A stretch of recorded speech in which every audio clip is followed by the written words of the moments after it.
Um, Closely related to it, but not the same thing, is periodic limb movement disorder, which is usually periodic leg movements, but it can affect the arms, and it's a condition where during sleep, people every maybe 10 to 40 seconds will have a jerk, usually of one leg. It can be both, and it occurs periodically, hence the name periodic, and by criteria, so, it's not just a random leg movement. It's something that occurs at least 4 times.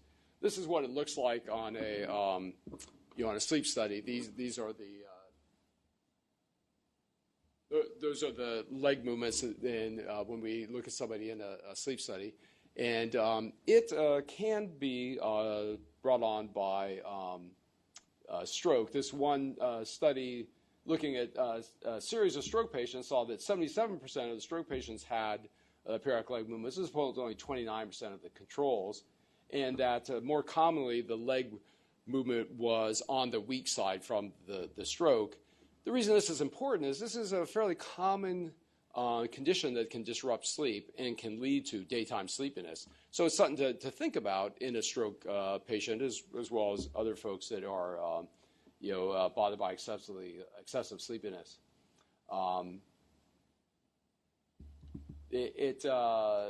The periodic leg movements has been associated with increased blood pressure, which, hypertension is the #1 risk for stroke. So there are a number of possible connections.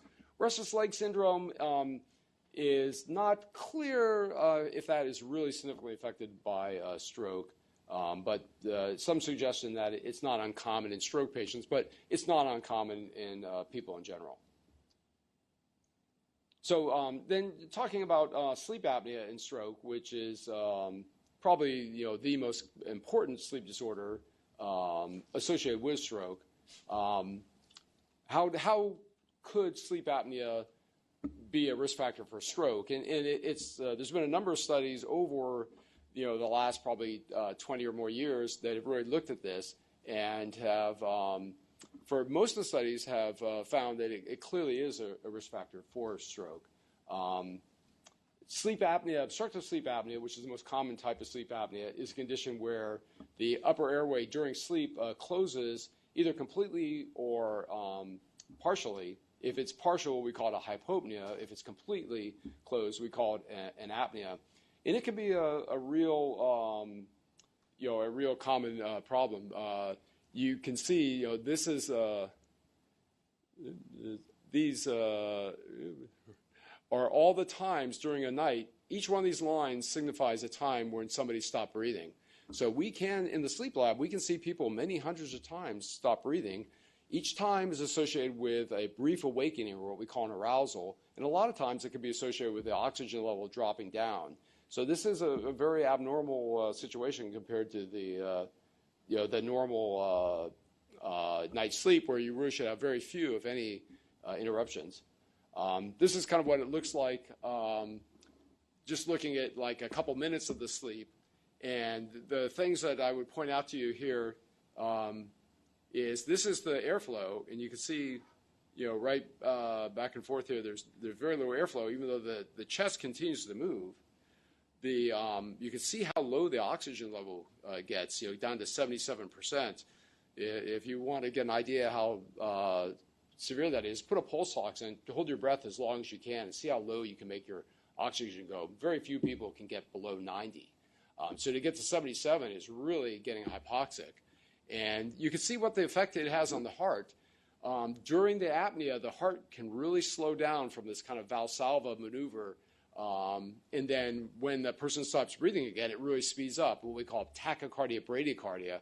This is kind of a reflection of the repetitive bursts of adrenaline or stimulation of the sympathetic nervous system. And if you imagine this happening hundreds of times throughout the night, you get some idea what effect this could possibly have on the heart and also on the brain. So the way we quantify this, if you look at a sleep study, we add up all the apneas and hypopneas, and we call it the apnea-hypopnea index, and we use that as a measure of how severe the apnea is. So if you look at some of these large studies, these are 4 large studies that looked at thousands of people. One of the more well-known ones is the Wisconsin Sleep Cohort Study, and they found a 4-fold increased risk of sleep apnea in folks that had, a 4-fold increased risk of stroke in folks that had an apnea-hypopnea index of 20 or greater. And we can see some of these people can have an apnea-hypopnea index of 50 or 60. The other large studies, the Sleep Heart Health Study, the Victoria Sleep Project, and a study that looked at 4.5 million citizens in Denmark, all showed the same thing. That if you, and this is controlling for high blood pressure, diabetes, high lipids, heart disease, controlling for everything else, sleep apnea is still a independent, significant risk factor for stroke. And it's probably something that it's kind of a missed, risk factor. Most of us know to ask about cigarette smoking, ask if somebody's diabetic, like Dr. Goldenberg had said, we check their LDL cholesterol. But unless you really think about a sleep disorder, usually people aren't going to volunteer and say, hey, doc, I think I have sleep apnea. You really have to kind of ask for it. And I'll show you a couple of commonly used screening tools at the end of the talk that can kind of help tease it out. So it is a potential opportunity to jump in and help prevent a secondary stroke or even prevent a primary stroke. So in this one study that I mentioned there, the average patient had pretty significant apnea, an HI of 35. And the worse the apnea was, the 25%, the worst apnea patients had an increased risk of stroke. So the risk of stroke got greater the worse the apnea was. There was a recent study that came out a few years back looking at wake-up strokes. And this is something, unfortunately, we see not uncommonly. And if you look at wake-up strokes, the percentage of people that had a wake-up stroke that had sleep apnea was much greater than people that had a stroke that came on during the day. Indicating, again, that sleep apnea probably is predisposing these people to stroke. So why would that be? You can see that the heart slows down. There's increased intrathoracic pressure. There's significant decreased blood flow to the brain. So if somebody has the atherosclerosis, like the pictures demonstrated by Dr. Goldenberg, and their blood pressure significantly drops down, their blood flow drops down, it's not hard to imagine that could cause a stroke because they're just not getting enough blood flow through that narrowed, hardened artery. You can have blood clots go from the right side of the circulation to the left with these increased Valsalva pressures. There is some suggestion that blood actually might be hypercoagulable in people with bad sleep apnea. You saw how low the oxygen level can go. It can go down into this 70s, even to the 60s, and you can imagine that happening many, many times a night. That puts a stress on the brain going without oxygen for so long a period of time. Probably the high blood pressure associated with the sleep apnea can lead to accelerated atherosclerosis. We talked about the increased sympathetic, the adrenaline arm of the nervous system, causing spikes of blood pressure, and how that can lead to increased risk of stroke.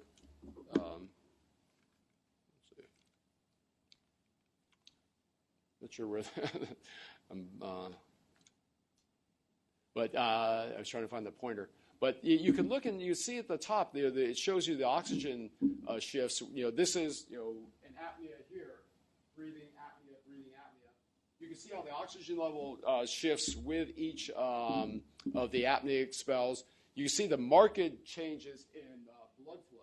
So you have the blood flow goes way down and then it shoots way up, and you can imagine that rush of blood going up into little blood vessels could really damage the lining of the blood vessel wall such that it makes them much more susceptible to hardening of the arteries. So there's a lot of theories about why apnea, could predispose to stroke, and there's a lot of evidence to show that in fact it does.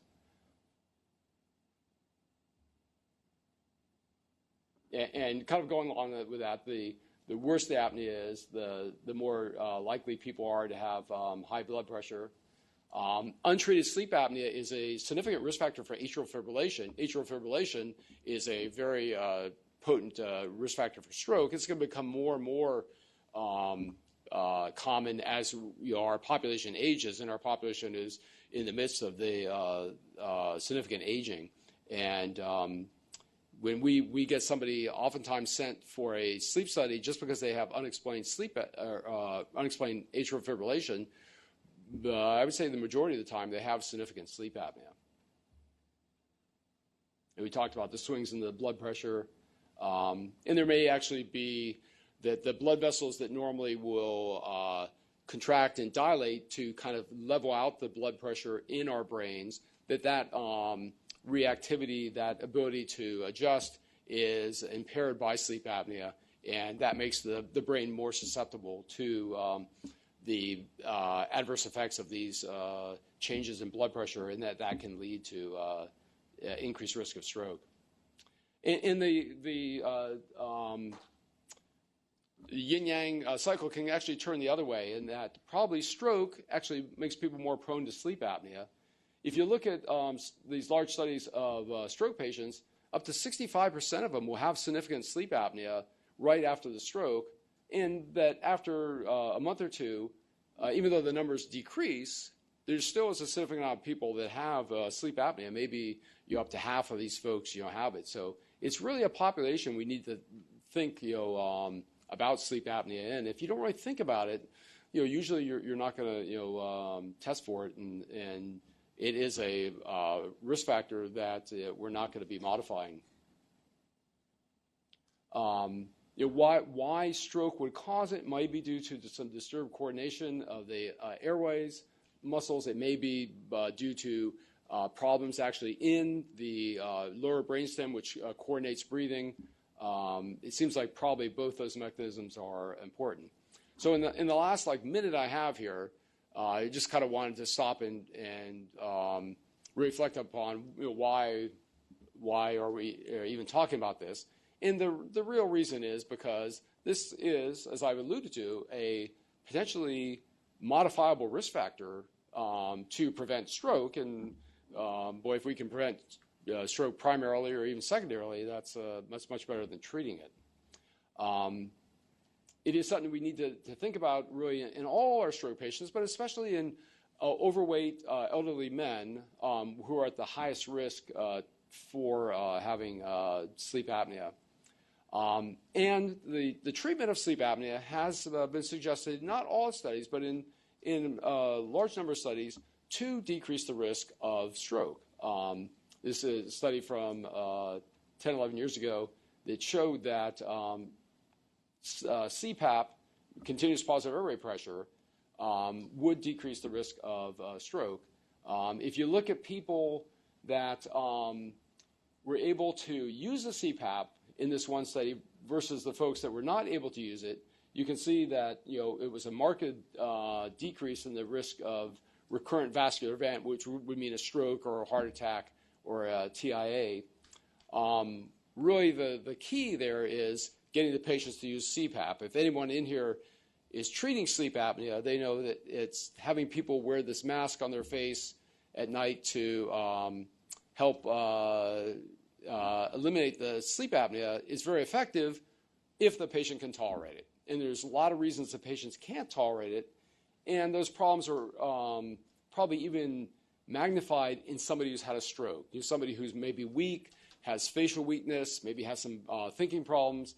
It can be even more of a challenge for those folks to use the CPAP. But if they can use it, then they have a significant chance of decreased risk of stroke. And there are other treatments for sleep apnea. Sometimes people's sleep apnea is only present when they're on their back. So if they wear like a little belt that keeps them from sleeping on their back, they will have much better sleep apnea. Sometimes people can wear a mouth guard that will bring their tongue forward what's called a mandibular advancement device, and that can help as well. So there are a number of things that can be used to treat sleep apnea. Even a small reduction in blood pressure with treatment of sleep apnea can go a long ways towards preventing stroke. Just decreasing blood pressure 2 to 3 points can decrease the risk of stroke by up to 20%. So it's really the key is getting the patients to use it. And if this is a recent review article that showed that if folks did use the CPAP, they had better recovery from their stroke, they had less sleepiness, and they had fewer strokes in the future. This is one of the tools. It's called a stop bang screen. This is the one we use at St. Francis Hospital for screening our stroke patients. There's another common one called the Berlin Sleep Questionnaire, which looks at sleep apnea. And these are pretty easy to score if people have 2 of the answers in the white box in each column. Then the risk of sleep apnea is 70%. These have been pretty well looked at and validated. So I would encourage you to think about sleep apnea, think about just sleep problems in general, and look for it in patients, just in patients in general, and especially in patients that have had stroke. This is just a little illustration of sleep problems.